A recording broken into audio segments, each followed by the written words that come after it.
Bonjour, bonsoir et bienvenue à notre l'entretien numéro 169. Souvent, nous entendons beaucoup de gens dire, nous entendons que ces gens-là, disent que la justice élève une nation. Des fois, nous nous posons la question à savoir, est-ce qu'ils comprennent bien ce qu'ils disent, la signification de cette phrase, de cette belle déclaration, ou s'ils ne veulent pas l'appliquer de la bonne façon. La justice est la vertu, une vertu par laquelle on rend à chacun ce qui lui est dû. C'est la règle de ce qui est conforme au droit de chacun. Et c'est aussi le pouvoir de faire droit à chacun, de sévir, de punir, de châtier, de corriger ou de sanctionner. Faire justice à quelqu'un, c'est réparer un dommage dont il a été victime, c'est ramener à ses justes proportions, et cela s'applique à toutes les structures de la société. La justice nous vient de quelque part, et connaître son origine a une importance fondamentale dans la mesure où ça peut nous permettre de bien l'appliquer. Si on sait d'où il vient, on l'appliquera mieux. L'auteur de la justice, c'est Dieu lui-même, celui qui a créé le ciel et la terre, celui qui reste dans les cieux, mais qui descend aussi jusque vers nous pour nous accompagner, pour nous conduire et nous guider dans le droit chemin.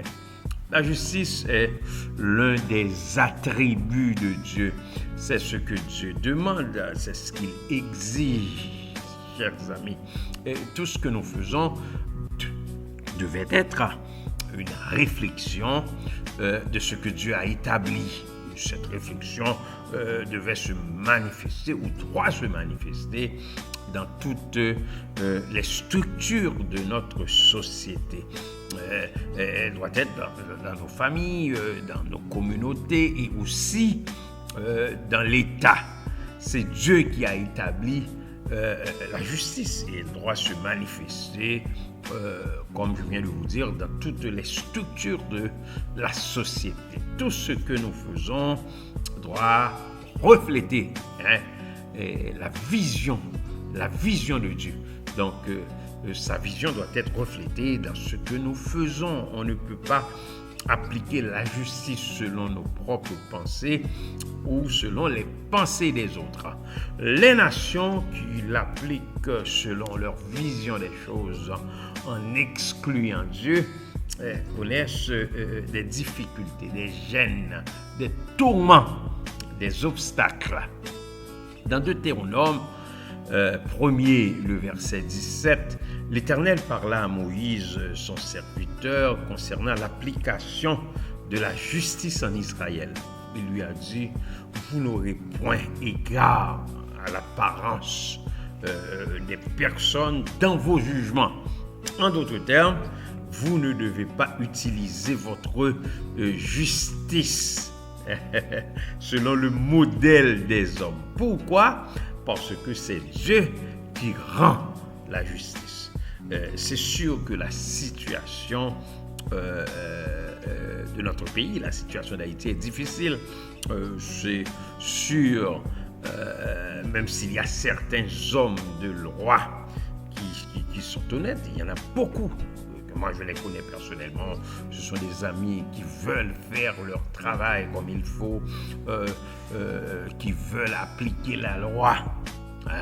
Mais attention là, le constat que nous faisons globalement, c'est que la justice ne s'applique pas dans ce pays. Pour nous autres chrétiens, nous devons nous appuyer sur notre Dieu pour nous faire justice. Car l'autre partie de ce même texte, de ce même verset nous dit, et lorsque vous trouverez une cause trop difficile, vous la porterez devant moi pour que je l'entende. Vous savez, actuellement, toutes les causes en Haïti sont difficiles. Voilà pourquoi nous devons les apporter toutes à notre Dieu, car il veut les entendre. Clébert Jean-Charles vous a parlé. Au revoir et à bientôt.